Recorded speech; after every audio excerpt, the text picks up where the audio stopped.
خلاص قال لك الامريكان راح يفريها بين الجزائر وبين المغرب وراح يعم السلام. وهذا الهضره قالها مستشار ونسيب ترامب، ماشي لعبه. We're working on Algeria and Morocco right now, our team, and there's going to be a peace deal there next, in my view, 60 days. ومستشار ترامب من قبل قال باللي الصحراء المغربيه والامريكان راح يفتح قنصليه في العيون، تسمى الحكايه خلاصت والسوق تفرق.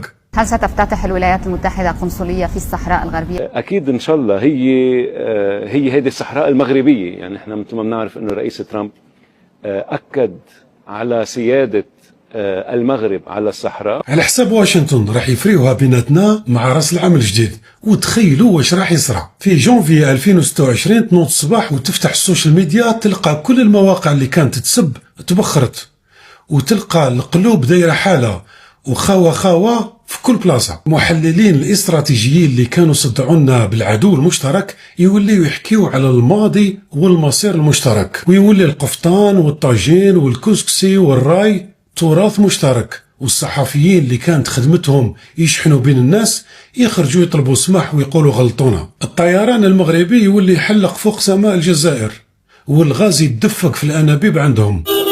وجدوا الناظور كامل يدخلوا باش يشوفوا مغنيه ويشوفوا تلمسان، يلقاو باللي مغنيه وتلمسان عندهم في وجدوا الناظور. الاسئله المطروحه اليوم، هذوك الملاير اللي نصرفوا على بوليزاريو كيش واحد يتحاسب عليهم؟ والضرر المعنوي اللي صار بين الشعبين والعائلات اللي تحرمت من بعضها كيش مسؤول نحاسبوه على هذه؟ المهم السلام راح يتحقق بين الشعبين، والوساطه هذه المره امريكيه يا ابو قلب. قال لك العربي اضربه يعرف مضربه.